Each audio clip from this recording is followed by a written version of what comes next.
I like it because I don't have to worry about the overhead or employing people or worrying about how to keep the lights on, right? I just essentially do the things that they don't do, the fields of law they don't do. So it's essentially like running my own firm, but they're funding it. It's an easier referral process because if clients are coming to the door asking for certain things, then I'm the one handling it.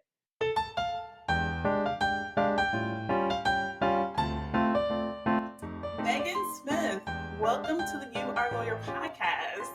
It Thank you is for having me. fantastic. Of course, it's so good to see you because we were just talking about how it's been years since we've seen each other in person, probably since our law school graduation. Which is almost a decade ago next year. I'm just glad law school doesn't tell our ages because you can really start law school at any age. So if they want me to tell how old we really are, I'm okay with that. But it's been almost a decade. Yeah. But I've been like bragging about my age because I just turned 40 in 2024. Oh my God, And congratulations. and so I'm kind of like, this is a whole flex. No, it because is I a feel flex. 25. So You look 25, so that works too.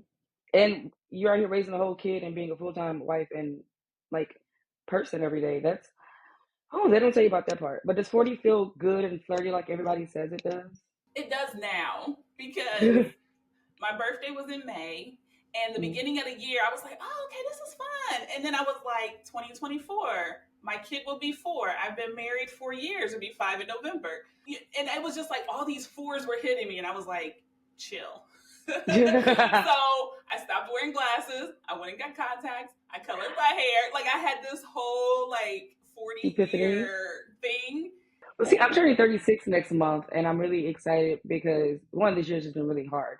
Like my boy Boosie say, he's making 25-year OG. So, but it really just feels good, like, I guess, get up every day and live out the things that we worked hard for and the things that we didn't even know that we were going to be great at. Like, I think your podcast is amazing, highlighting these special people all the time because I think that people don't even always know where to get the information from. You know what I mean? And so it's important to get it out there, especially with good people that know what they're talking about. Yeah. I mean, it is important because I don't lead with my law degree anymore. Law school was my whole life. Being a lawyer was my whole thing. You would have thought I was like a 4th generation lawyer. I was obsessed with like, this was going to be my crowning jewel. And look at me, I am a lawyer. I've always known I was smart. Now I'm officially a badass. And that didn't happen for me. And it was heartbreaking. Well, but you know what? You're still a badass. You're still a lawyer. I mean, but you put in a lot of work. Like I watched you put in a lot of work, so I can understand how disheartening that was. And I'll be honest with you, when we took the bar exam in Louisiana that first try, that Wednesday, I went home and cried and said, "Mama, what we gonna do with this law degree? It's gonna be a paperweight because I'm not going back on Friday." But I wanted to go to a movie on that Thursday with my he's my husband now, but he was a boyfriend at the time, at a theater in Lafayette, and there was a shooting that happened in the theater we were going to see. And I said, you know what, God has a plan for my life, so I'm going back on Friday.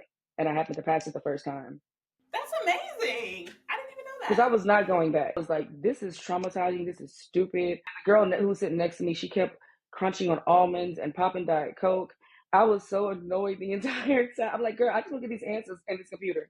Listen, and then see, I'm the opposite. I show my stress by not showing stress. Like when I start losing keys and stuff, that's how my husband knows I'm stressed.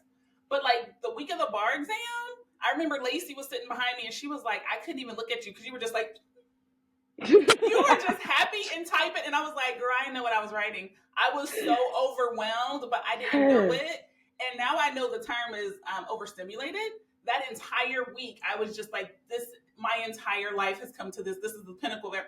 I was feeling it, but I don't show it. So when I'm actually like you can see me frazzled, that's when I'm chill. I will say I'm that chick in the meme where it's like, are you gonna boss up or cry? Yes, both. I gotta be dramatic first, but after that, I'm gonna figure it out, and we gonna keep rolling. Taking the bar and being overstimulated is a real thing because, well, any standardized testing, really. I didn't learn until I was 32. I had just gotten married, and I didn't learn then that I was high functioning autistic and high functioning ADHD.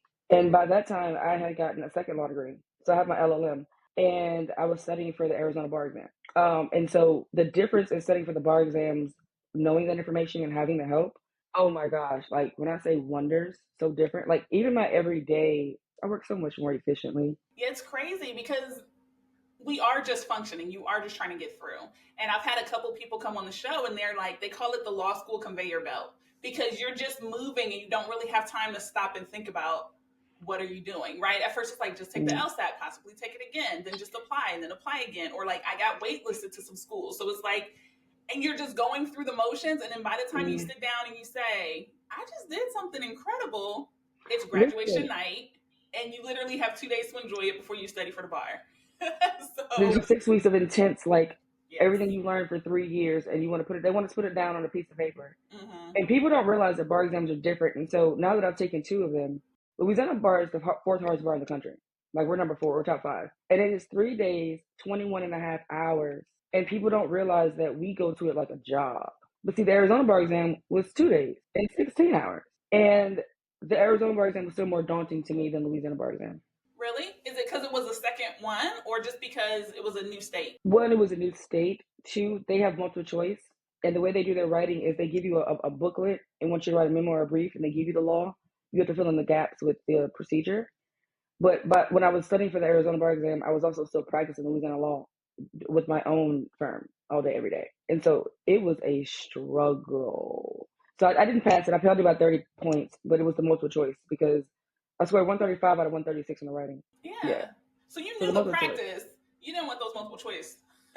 Multiple choice is raggedy because it's like, what's the most correct? They're all correct. You just raggedy. And as a lawyer, you already overthink, and you're like, well, that one's correct if it's Tuesday, but this one's correct if it's Thursday. But wait, I was surprised that this was the first time we have seen each other because we've been communicating on social media probably every week, right? It's so legitimately weird. I mean, it's amazing that social media helps us stay connected.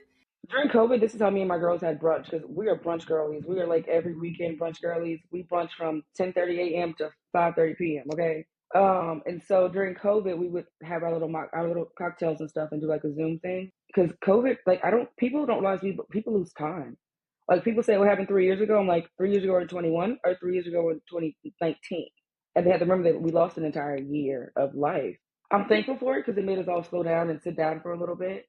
No, this is true because all of that feels like a blur. Like I have a homegirl that's pregnant now, and she's like, "What do you do?" And I was like, "I stopped working. My daughter was born June 2020, so I went remote only from Big Law March 2020. I'm like, I don't even know what it would be like to walk around at 6 months pregnant. I was in the house. I mean, we were in an apartment, but you know what I mean? I'm like, I don't remember. And then I don't think having a newborn was stressful for us, but also we were only together and we had no choice. There was no option for daycare at 3 months. There was no option for any of it. Like she was with us for 18 months. That was the rule. It was literally mandated. You were not leaving. Like, so I feel like, because my husband and I were like, you want to have another kid? I'm like, I've never had a kid outside of a pandemic. I don't know. That's a real thing though. Because like, it's going to be different, but I'm glad that you had the help. The community looks differently when you're married. So that's just what I mean. Because our community is. So as Black women, in professional Black women, right? You get married, you find a spouse that understands what you do and all that. Is it not a big difference in the way that you look at life once you're married after? Because, men are taught to be men and women are saying, taught that men should be men. But we're these women that we wear pants too. So mine is complicated because my maiden name is Hemphill. My married name is Denanyoh. So I get a lot of, where are you from? Ohio. Where's your family from? My husband's last name is West African, right? Because I'm like, what are you trying to say? Are you trying to say, am I from here? Like, how deep are you trying to go? Right. And so that part is different. That part is very, very different. But also I found a whole lot of boldness. Like, I knew myself as Kyla Hemphill. And then I was like, oh, Kyla Denanyoh, who does she want to be? And it kind of made me be like, well, I can do everything in the world because y'all don't even know me, right? Like, I love that. See, I haven't changed my name because first of all, I ain't got time to go down to the Vital Records office, the bar. Changed mine last year, 4 years in. I promise you. It's too much work. I was like, my passport was new. It was too much. I just got my passport in 2021. It's 3 years old. I got 7 years to go. And then in Louisiana, we don't have to legally change it. Like your marriage certificate is a legal document. And so, because I already go to court and they're looking for Meagan Smith and looking for a Caucasian woman, I'm like, nope. No, it's me. It's just me. My mama, was a little inventive, but that was it. But maybe that's what it is. Like I haven't really fully like changed my name and become a new person. Because again, we got married in 2021, so like it was like the end of the pandemic coming out of it. Girl, we went to like We got married on a Saturday. He went to work on a Sunday. I didn't see my husband again until Wednesday. But I mean, that part I don't mind because that part is life. I even went and got a Right. couple part-time jobs because my husband has been 100% remote since March 2020. We both just here all day. I was like, okay, let me just do some consulting in the office just to switch it up. But he loves it. I love all the guests I talk to, but there's something different when I talk to people who have known me in law school because there's just more vulnerability to it. My dad passed in 2021, and I had never considered changing my name until he passed. And I think Really? that was because I read this book, and so this isn't my quote, but it was like, my name precedes me. And that was how I always felt like, I'm a hemphill, you know, and I was finally like, dang, this is my family now. And I was Especially like, when you have a okay, baby, yeah, it changes a lot. this is life until when? So we've already been teaching her like. Yo, I saw your post about how much she eats and what you were. I'm like, Cal, that is not a teenage boy. That is a 4-year-old little girl. And also, I don't know where she came from. She loves fresh fruits. I will eat a bag of Twizzlers for dinner, and she's like, "Can I have some blackberries?" And I'm like, "Girl," but it's so funny because when I was growing up, our whole thing was, "Don't touch the fridge. That's my fridge. You ain't pay for that food." She'd be like, "I want some orange juice." All of her stuff is on the lower shelves in the fridge. I'd be like, "Go ahead." I'm like, I don't got my whole life to be feeding you. If I got to make my own plate, you can make your plate. So if you can tell me you're hungry, you can fix a plate or something. I mean, honestly, like, I don't know why our parents, I get it. They wanted that whole thing. This is my money. And like, remember when they used to say, you got McDonald's money? I'm like, we're not raising her to do any of that. No, we're not. This is real life. My mom would say that, and now when she's like, "Are you bringing me something to eat? You got something to eat, money?" And she's like, "I'm still your mother. I made you a mother. I know, but you got something to eat, money." And you also taught me this question: you got something to eat, money? Right. That's. But funny. Speaking of like not stopping and celebrating, I think it's important that we do. I guess highlight that it's important to stop and celebrate your wins, even if they are small. Because even just graduating law school, right? Even if it's not, you didn't go to be the super lawyer that you thought you were, you're still a badass at what you do because and taking care of the world essentially because this reaches so many people in so many places, but just stopping to like enjoy that and revel in the fact that your prayers have actually become true, right? They just become true the way that we thought they were.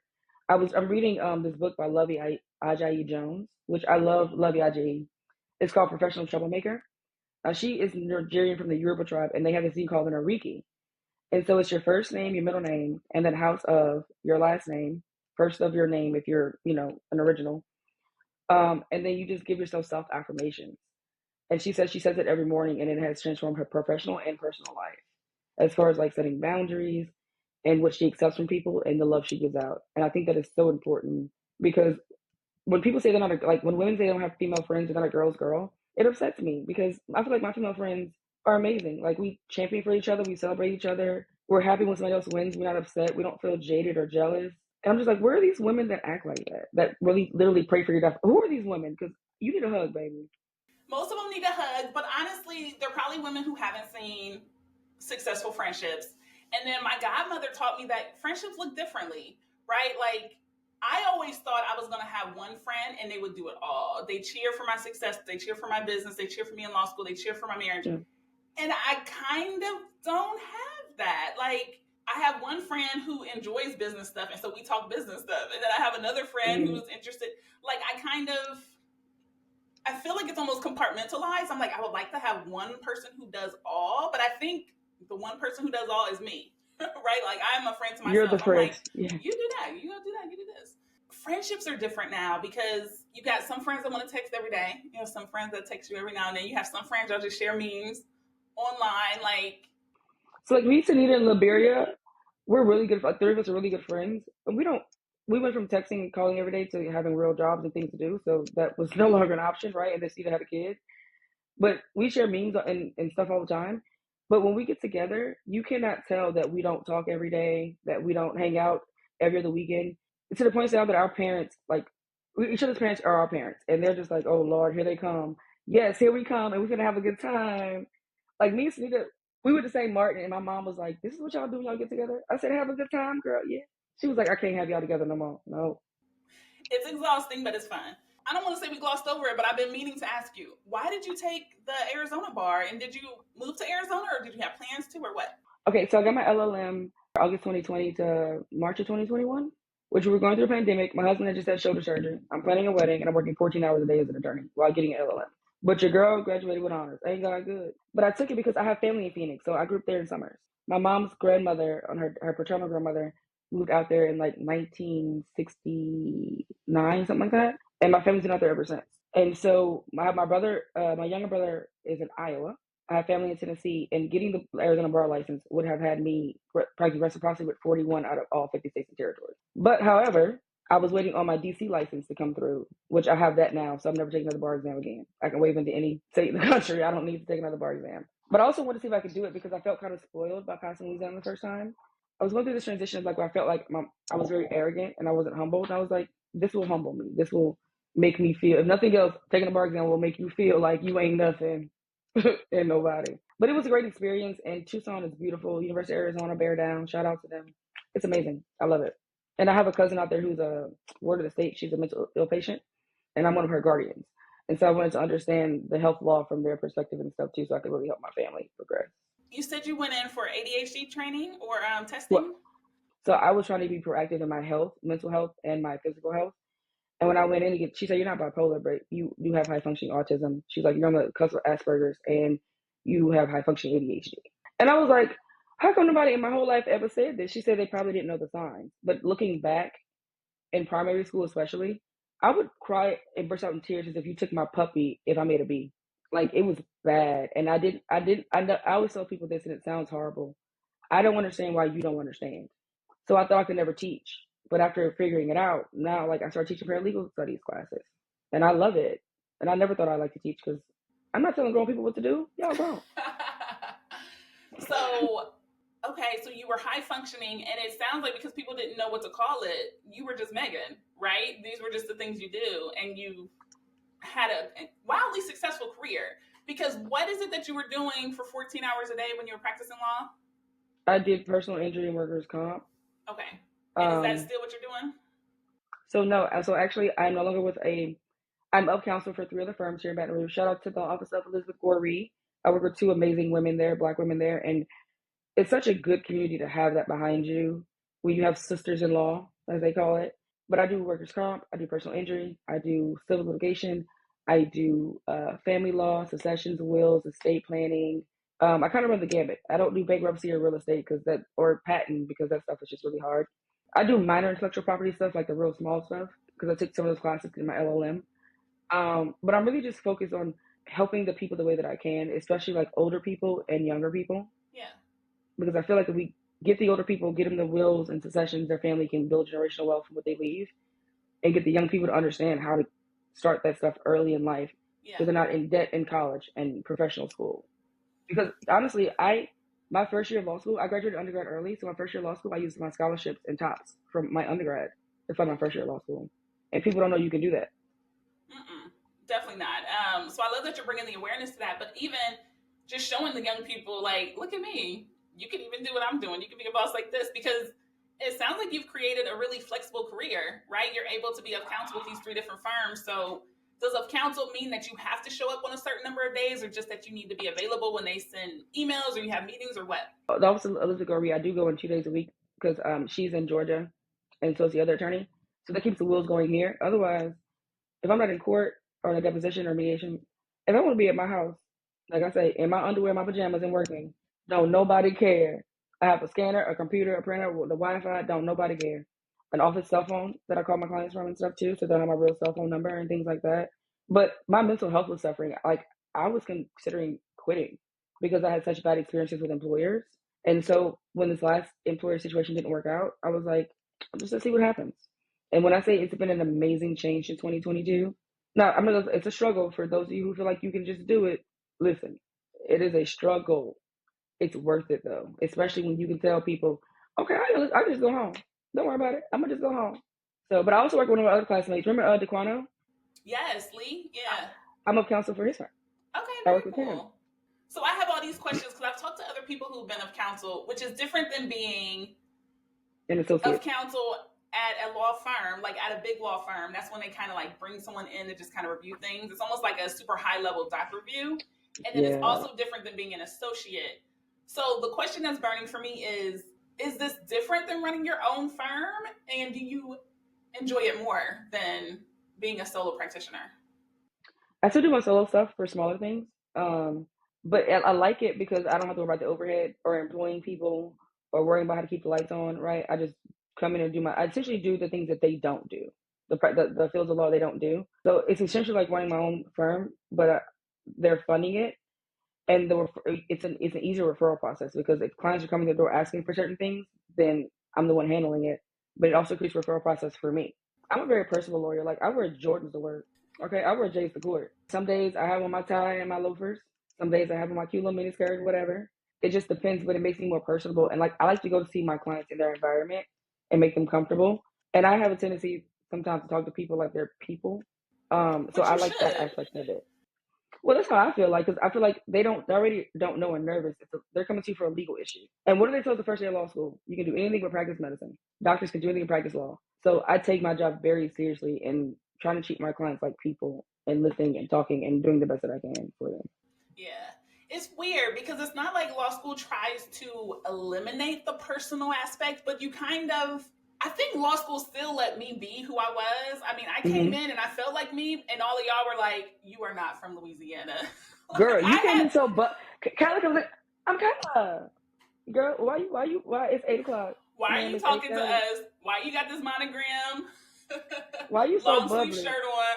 Why are you bubbly? I don't understand what is Why going on you here. not hot? We got a hurricane coming next week, so calm down. Why is your hair? So I came in completely different, but then I worked in a big law firm for 5 years in operations, and that Oh. made me so formal. Even now, when I talk to people, and I'm very, very formal. You're like, oh, I want to be on the show. Oh, sure, I'll send you a questionnaire. I'm very buttoned up. And then Hmm. you get me on a recording, and I'm just, whoa. But law school taught me that I could still be myself and be smart. And then my environments, I pretty much mirror my environment. So it's like when I'm recording, I'm down here. This is my chill space. When I'm sitting upstairs, I feel like I am in an office. You know what I mean? Hmm. I love that you get to be personable with your clients because, for one, being a lawyer is hard and it's very stressful. You only go to a lawyer because you can't figure out your problem yourself. So That's what I by told default, everybody. it is stressful. So it's good that you can at least be like, look, I'm still a real person too. Yes, I'm gonna help you out. Yes, I know what I'm talking about, but I can still wear some J's. So. Right. And I love this when they see me. I love to see when they look at me and they're like, wait, you the lawyer? I am. Sit down. What you want to talk about? And they get to talking to me and they're like, oh, you really know what you're talking about. And it's like, a little bit. I worked a little hard to get Yeah, here. I worked a little bit. I worked a little bit. No, I Let's keep love going with that. it. Yeah. But I just love being able to help people and touch people in ways that they didn't even know that they needed, if that makes sense too.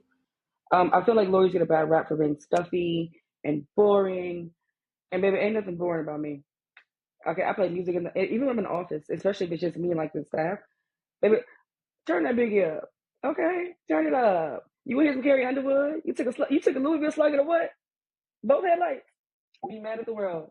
I love what I do, and I think that's important because some people become what they do, and I take pride that I'm not what I do. I am who I am. It's what I do, but I do love what I do. It gets me out of bed every morning. And see, that's part of why being a lawyer and your legal journey can look so different for so many people. Because being a lawyer was going to be my personality. And that's probably why the universe was like, nah, we're not doing that. Because It's too that was intense. it would have been. I would have been like, okay, great. 2.5 years to make partner. I never see my spouse. I don't need to sleep. I don't sleep anyway. Like I would have done that. And so I was able to take all of that same focus and just use it differently. Mm. And it's incredible, but it's also like I couldn't even tell you who I would have been. But was it scary for you when you got the results and it didn't happen? And you like, were you like, okay, now what do I do with my hands in my life? So I would have been honestly, like, it wasn't scary because I was in denial. I paid for them to recheck my score at least 3 times. I was hot. I was like, I don't understand. I just crushed law school. I was like, listen, I was visible. I was an editor. I was parliamentarian, and I was getting A's. I was like, okay, I didn't Cali stuff, but I know this stuff. I was like, I'm quizzing people. yo, You could not tell me. you couldn't tell me that you weren't going to pass the bar the first time in any state. I'll be honest with you. Like, I was like, Kyla, who? I wasn't supposed to still be in Louisiana because I came back to Ohio for just the summer, and my current Uh, husband was like, he didn't come to law school. He helped move me to Louisiana. And then we split our first semester because I was like, look, I'm studying. Here's my schedule and we can chat. And he was like, I don't think I have to schedule time to talk to my girlfriend. And I was like, I've never been in law school. I was like, we gotta, sorry, I got it. Let me get through this. So he didn't even come to graduation. He was like, I mean, it's cool that you graduate. But so then I moved back because I'm waiting for my results. Mm-hmm. And he asked me out to get ice cream. And we get ice cream. And then like a couple weeks later, we got the results. I didn't pass. And then a couple more weeks, that November, he asked me to be his girlfriend. And like the rest is history. Now he's my husband. So here's my thing, right? I will take a boring job to be creative and fun outside of work. I've never thought I had to have them both, but podcasting and doing media, like I have a book review on Professional Troublemaker because I do book reviews that come out every Monday. So I'm like, I do podcasting, I do book reviews, I launch podcasts for other people, I do social media. Like, I never thought I could do my creative and all my heavy, intense research work together. I didn't know. I created it. Yeah, that's amazing. That's amazing because I would have never thought. I don't have a creative bone in my body. I don't. Like, I'm the chick that pays interior decorators to come in and decorate because I know what I want it to look like, but never would it make sense in my head like that. So I love that for you, and I applaud you for doing that because to switch and pivot is hard, and you did, and you're doing amazing at it. When your therapist told you that you needed the 30 days off, outside of the panic, right? Once you sat down and was like, okay, if I really do this, what do you do on those days? Like, are those days that you just treat yourself to whatever you want? Are you meditating, or do you just give yourself permission to binge watch TV or just do whatever? I think that on the days I do take off, and if I had taken 30 days off, I would have meditated on what I want my life to look like, especially my birth. I turn 36 next month. What that new chapter around the sun looks like, right? But also about what I want my professional life to look like, because one, we can't keep working this hard for the next 60 years. That's just not gonna happen. And who wants to? I'm trying to be Oprah retired by the time I'm 55. I'm gonna be real honest with you. That's my goal in life. So that I can just enjoy the world. And I was gonna travel, and I was gonna give myself time and space to just breathe and be, without having to be something to somebody else. Because as you know, like, you're a business owner, so you're something to your clients. You are a mother, so you're something to your kid. You're a wife, you're something to your husband. How often do we get to just be for us, for just ourselves? And so that's what that's what I like to do on my days off, to just, take some time for Meagan and see what she's doing and check in. Yeah, I feel you. I love meditation now that I've figured out how it works. I don't even know how it works. Like, I'm gonna fall asleep every time. Like, I'm supposed to hum. Your mind wants to wander. WANDER. It wants to go. It does not want.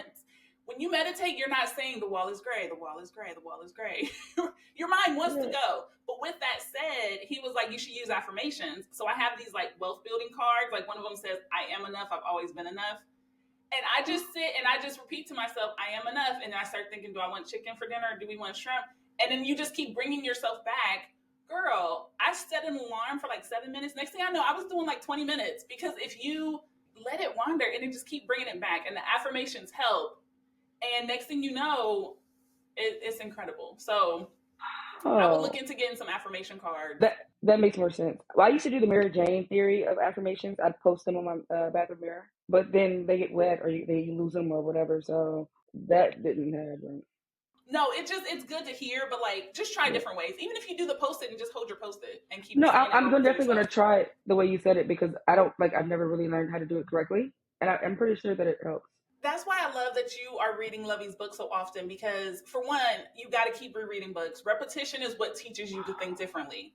But also, when you are a perfectionist, you have to make it happen, but also like you have to give yourself credit for making it happen. Like, there are days when I'm just like, count down from 5, you got to get off the couch. Because some days it's like, I'm tired. I don't want to do anything. And I know when to lean into that, or when it's like, okay, but you really got to send that contract. So listen, I have days like that too, where like it's 7 o'clock and I haven't gotten out of bed yet. And I'm like, girl, you have wasted 2 hours of daylight. Get it together. And then there's some days, like on a Friday, I'll lay in bed till 9 a.m. and be like, I'm still a boss, and answer emails from my phone in my bed, and roll back over and take a nap at 10:30 and don't care. Balance, right? Balance. But like, we don't have to have it every day. We don't have to have it together every day. We don't have to have all the answers. Like, I'm an attorney, and I'm telling you, you don't have to have all the answers all the time. because I don't. And sometimes I ain't looking for them either. Just leave me alone. See, that's the thing that I didn't have when I got out of law school. Like, I definitely thought there was nothing else I had to learn because I was at the pinnacle, right? And that is what I have been unlearning these last 9 years. Like, you didn't know everything. You were going to keep studying. You knew how to study law. You didn't know how to be a lawyer. You were going to keep studying, but I didn't get that piece. Like, I feel like now, my mentor still tells me, he's like, I would pay for you to pass the bar. You'd be a great lawyer. And I'm like, I would, but now I don't need You want it. it. So now I don't even want it. Like, why would you pay me an extra $100,000 on a contract just because I have it? Yeah. No. Probably, but I already know how to negotiate to get that now. So it's like, that too. Probably not. Like, now I'm all about get money and advocate with your dollars. Like, yes, I can give my sister-in-law time because she's opening a shop, but I would love to just be like, I'm buying $10,000 worth of merchandise this month. Like, I would like to donate with my money too. I would like, you know what I mean? So now it looks differently. And I love that. But also, I think law school gave us a false sense of superhero-ness because they do tell us that we can do everything in practice medicine. And people say, well, I'm in grad school. Not the same. Don't do that. Right? Get your master's. And I applaud people who get their master's and their graduate degrees, especially people who get doctorates. The level of imposter syndrome you get is a whole different level of life. That's why I appreciate the fact that we haven't seen each other in 9 years, right? But we pick up where we left off, and it doesn't feel awkward that we're having a conversation with one another because we do have that community and we do have purpose. We're not just sitting around figuring out what our purpose is. We're living in our purpose every day. And I think that, I would say that my friends are bomb. I don't know one trash person. They're doctors, engineers, lawyers, these are business people, but we can also knuck a few bucks, right? And I love that. But don't get it twisted. I tell you about it, I am an Avenger. I just don't save lives like that. So, Megan, I have to ask, because I ask every guest, what advice would you give a young lawyer, 5 years practicing or less, or a law student about what they can do with their law degrees? I would tell them to first find what makes them happy and figure out how to use their degree within that. So when I was 8 years old, I sat down and wrote out my life plan. And my mom was a cop at the time. And I said, how can I help people more than with how she's helping people? And I said, the only way to affect change and really help people in their everyday lives if I become a Supreme Court justice. And I decided at 8 years old, I was going to be the first Black woman in the Supreme Court. The only problem I have with Katani Brown Jackson is that it wasn't Meagan Smith Jackson. That is my only issue with my girl Katani. Otherwise, I love that for us because she opened the door for me to feel like it's still possible. You know what I mean? But I would say find out what you love first. Because law gets me out of bed every morning. I love what I do. But if I didn't love what I do, I wouldn't do this every day. I wouldn't waste my time or the people's time. I definitely wouldn't waste all this money that we pay $1,000 a year to keep these licenses together. But also understand that your law degree it's just a degree. It's not who you are, it's what you do. Right? I think that's important. It is important. And none of our professors told me the law is who you are. None of them did. But somehow being in law school and doing all the things, I was like, damn, this is who I am. I'm pretty sure at one point I switched and made it become my whole identity. And I didn't need to, but then it took a whole bunch of unpacking to be like, no, Kyla, you were a full person before you did this, which means you're still a full person now. Because you were the only person that I had met that when we went to law school that we actually worked between undergrad and law school. We didn't because I worked for 2 years before I went to law school, and so to have somebody else that understood what it meant to be a professional already, and that this was not playtime, we're not undergrad anymore, but then also appreciate what we're doing. That's a good point because I was 28 when I went to law school, and I remember it being a big deal because people were trying to date me, and I was like, you're 24 years old. Bro, you're a child, I'm an adult. But also, that might have been where I switched, and part of it was I already left the whole career to do this. This has to work. Right, this is the plan B. You know what I mean? I gave plan A up. This is the plan B because I had a salary. You know what I mean? I had income. I wasn't worried about where am I going to work because what they also don't tell you is after you take the bar exam, that between your results and taking it, the interviews you go on and the jobs you don't get and the rejection that is, and it's I don't know how to be a lawyer. I'm fine with being a paralegal. Just hire me. If you don't get the spot because they aren't looking for lawyers. Because it's once I'm in the door, you'll love me forever. You'll never let me go. But I got to get in the door. Y'all got to give me that interview. That's what happened to me. My mother-in-law at the time worked in Kenner and asked me did I pass because I didn't pass the NPRE. Y'all, I'm an ethical attorney now, but I couldn't figure out how to not lie, cheat, steal, and cover my neighbor's wife at first. Okay, I couldn't figure it out, but I figured it out, so we good. But she was like, "You want to come to work?" I was like, "Yes, I need to learn." And she said, "It's temporary. You start as a paralegal." Then I passed the MPRE and got my license. And my boss came up to me and said, "You want a job?" and hired me 2 months later. And he was like, "Meagan, had you not quit, I wasn't going to get rid of you." And so I got my foot in the door somewhere. Now, it was nepotism, but that's how the world works Listen, sometimes. that's how the world works. I was all the way up here in Ohio calling people in Louisiana, like, do you know any law firms in Ohio? I didn't go to law school here. This is why I went to Louisiana. There are 9 law schools in Ohio. 9. There Girl, are we have 4. 4 in Louisiana. So I was like, oh, the pot is smaller, which means I can make a bigger splash. Let's go to Louisiana to come back to have to reach out to people in Louisiana for who do you know at a law firm. And so it's crazy how it all works together, but like it all works. All right, Meagan, thank you so much. You have a great rest of the day. Thanks for having me. You as well.